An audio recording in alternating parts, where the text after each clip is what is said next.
A lot of people, myself included, might say that the world would be a better place if we had more engagement in real life and less in social media. But what would the world be like if real life became more like social media? Our next guest has written a very interesting piece on that topic. In fact, it is called, let me get the headline right, IRL, that's in real life, ads are taking scary inspiration from social media. Yael Grauer is a freelance tech journalist. She's and investigative reporter. She covers this kind of stuff: online privacy, security, digital freedom, all that stuff, hacking, mass surveillance, stuff we talk about a lot on this show. She's written for a lot of great publications, including Wired, The Intercept, Motherboard, Slate, etc. She also teaches workshops on these issues, and I think this is important. She serves as the Trollbusters Director of Education, designing resources and curriculum to help women journalists stay safer online, and it is rough for women journalists online. So without any further ado, Yael Grauer, thanks for coming on the program. Thanks so much for having me. And am I pronouncing your name more or less right, your first name or last name? Yes. Okay, good. Okay. So tell us the subhead for your piece in Medium Technology was "The Billboards Are Watching You." So it makes me think of those from the old like Scooby-Doo, where the painting, the eyes would follow you around the room. But it's a little more sinister than that, I guess, maybe. Tell us about what you found out. Okay, so what I found out is that there are advertisements, billboard ads that are integrating facial recognition, location data, and AI using your mobile phone. And I don't know if it's quite as sinister as what you're thinking, because it's not like there's a person on the camera following you around at all times, but they are targeting people based on criteria like age, gender, ethnicity, etc., just like they do online. And this isn't like exactly a new thing. Like a decade ago, the New York Times talked about billboards with little cameras in there that could analyze your facial features and serve you targeted ads based on what they thought your age and gender was. But I think it's probably become more sophisticated and kind of creepy, honestly. Yeah, no, I do think it's creepy. I don't think there's somebody watching, in some room somewhere, like, I don't know, person of interest or something. I think that, but I do think it's intrusive and creepy. And I think that a lot of people, it's got a very Blade Runner vibe to it too. But I think a lot of people don't realize, first of all, that this technology even exists to do it. So I think if you ask a lot of people on the street, many of them, it wouldn't even occur to them that that their cell phone is accessible to something, physically near them, but separate from them, and B, that so much personal information about you can be pulled off your cell phone in the moment like that and then used to generate an ad. Yeah, and I think that's kind of, if you talk to some of these companies, they always kind of hedge a little, and they're like, well, there's no personally identifiable data, and we're just looking at it in aggregate. But the more you dig into it, the more it seems like you can in fact probably match mobile IDs to individuals, and there are people that are retargeted after they saw billboards. So a lot of this is, or they'll say, you can't prove that. They kind of hedge it a little, and they kind of come up with their own definitions of like what they consider private and what they consider aggregate and what's personal data. And I think a lot of people don't really trust them very much, because a lot of what the industry has said has ended up being false. Right, yeah, I think so. I think that's pretty much true.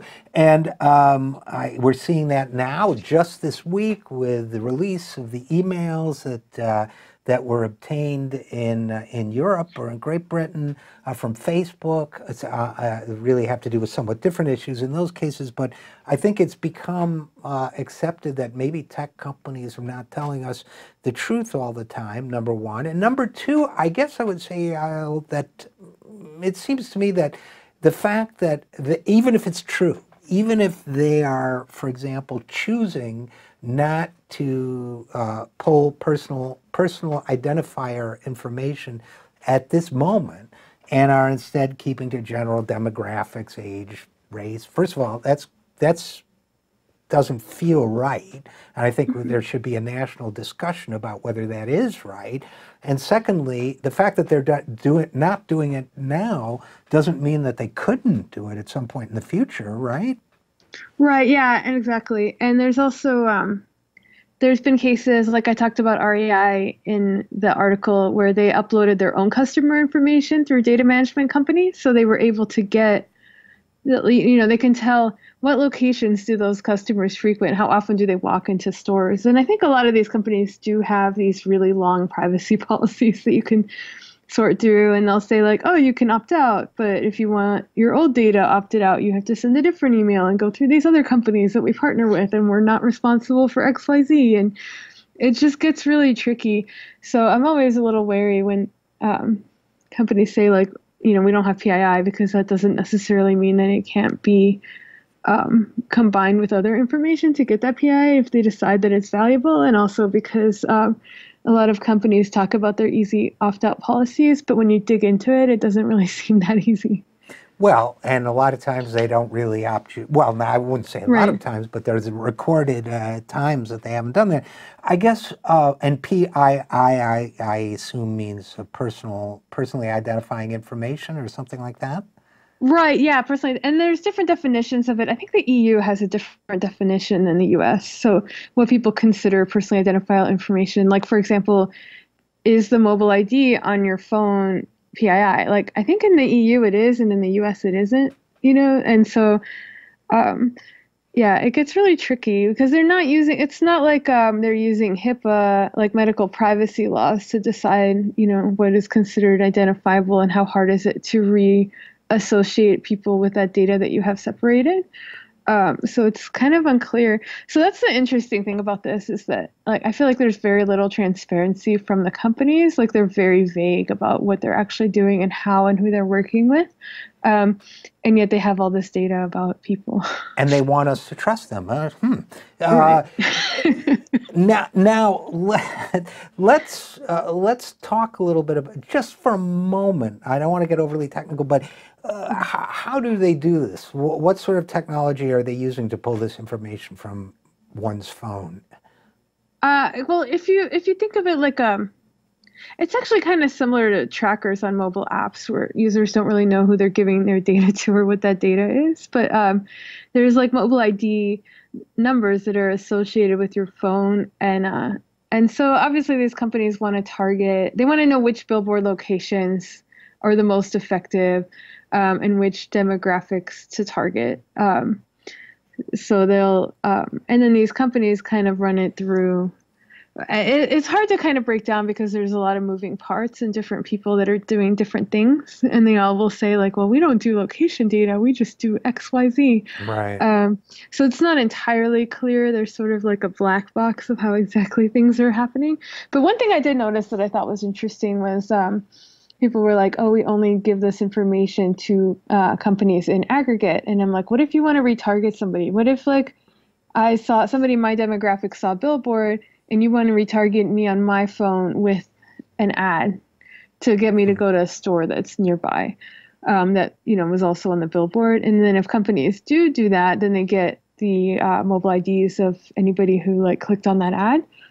So they are in fact getting your ID, your mobile ID, and so it kind of seems like companies will be like, oh yeah, we don't do that unless you're paying enough, and then you do get all this additional information.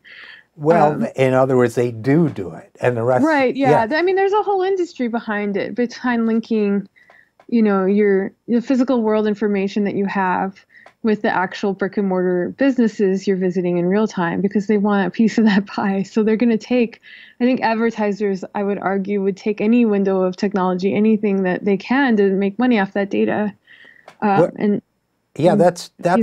That's definitely been the experience, and excuse me for interrupting there, I thought you were done, but, and again, we're talking with Yael Grauer about her very interesting piece in Medium Technology about billboards and advertisements in real life, real space that know something about you and change accordingly.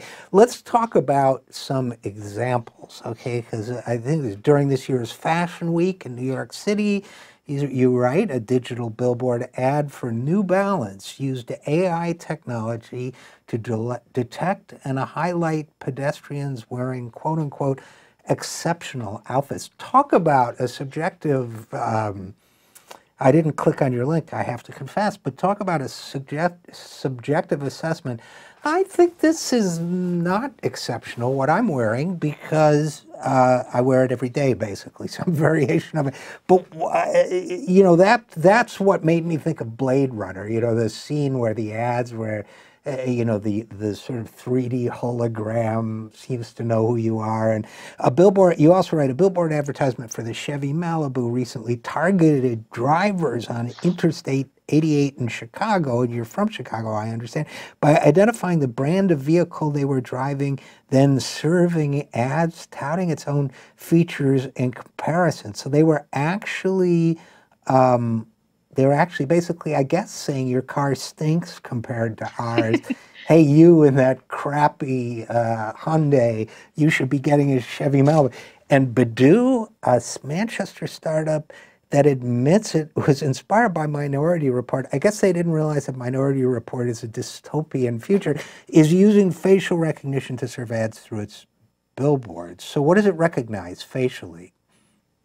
Oh, okay. So which one of the? Sorry, That's you just Badoo. Badoo. The Badoo. Oh yeah, that one was the one that. Well, according to its website, and that's what's interesting about these is if you click on the articles for some of the things you mentioned, a lot of them will be on like these ad websites that are like kind of breathlessly promoting it. Like, look how cool this is. Right. Of course. Yeah. But the Badoo, it said that it could let advertisers target people based on their age, their gender, their hair color, clothing color, whether they had glasses or mustaches and stuff like that. So yeah, that's and then that was, I think they're actually based in Manchester, and then they got a contract to install its screens across South Korea. And yeah, they use facial recognition they have like they have what they call a Badoo box, which has the cameras and AI that plugs into the HDMI port of the screen. Yeah, I think that one's creepy. Yeah, oh, it's super great. And you're right. I'm clicking on it now, and it's like it's saying, so it's basically touting it, even though it's not an ad industry publication. 10,000 screens. Oh, they, you know, I was thinking Blade Runner. I might have been thinking Minority Report, that after watching computerized billboards adjust and personalized content for Tom Cruise's character in Oh, right. Yeah. So I don't know. What's your takeaway on all this? You mentioned creepy, and I will definitely co-sign that description. But in terms of, are there public policy or like social concern issues? Shouldn't we be talking about this?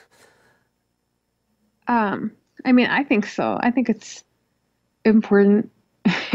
Yeah, I think like sometimes companies will think like, oh, this is kind of cool, like the one on Fashion Week, which actually took a lot of work to, you know, it took like weeks of driving around with a camera on a vehicle to build a database of colors and patterns and identify what was an exception. So I think they thought it would be cool for people to be like, oh, exception spotted. But I don't know. I think like it's also harder with billboards and phones. I think like on your laptop, I use a lot of tracking blockers. Like I use Privacy Badger and etc. And it's easier to find ways to kind of block this. So I don't know. I definitely think like if nothing else, it should be opt-in, not like, oh, we want people to opt out. So. Well, yeah, I think all this technology, I couldn't agree with you more. I think all this technology should be opt-in, and it certainly shouldn't be, well, you go to the corner, you know, drugstore, and all of a sudden, you know, everything is customizing itself to you.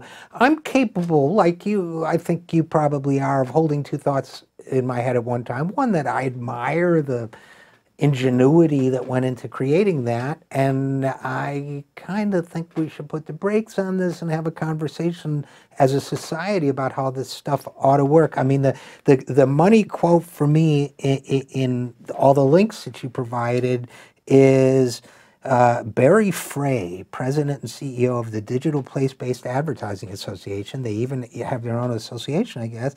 and this is an advertising aid, print is down, TV is down, desktop viewership is down, media inside the home is fragmented as best. So basically what he's saying is that people are running away from all this stuff that does this creepy interaction with you. So let's take the creepy action out to where they're running to try to get away from it. That was maybe not a fair interpretation, but that was, you know, my interpretation of it. And I guess, I don't know, do you have any closing thoughts? Yeah, I mean, I don't know if I think it's something we need to look at because I don't know if people are as creeped out by it as we are. Like, I think it's disturbing and there's all sorts of implications that people aren't aware of. But I do remember reading a Pew survey that said that people are willing to give up some privacy for perks or free things. So I don't know, but I definitely think that the industry kind of needs to take a step back and look at, like, if there are people that don't have an issue with it, then make it opt in and they can opt into it. You know? Well, and also it's one thing to give me something like Facebook access in return for mining my data, which I think we should have a conversation about too. But then you could arguably say it's a quid pro quo. I think it's uneven. We've had Jaron Lanier and others talking about it. But here you're not getting anything. You'd be walking down the street anyway. Right? So there's quid and no quo, you know. But either way, you and I are definitely on the same wavelength about this stuff, and I would like to see more discussion of that. Your piece is an excellent contribution to that conversation. So Yael Grauer, journalist and follower of tech stuff, thank you so much for writing it, and thanks for coming on the program. Thank you so much for having me.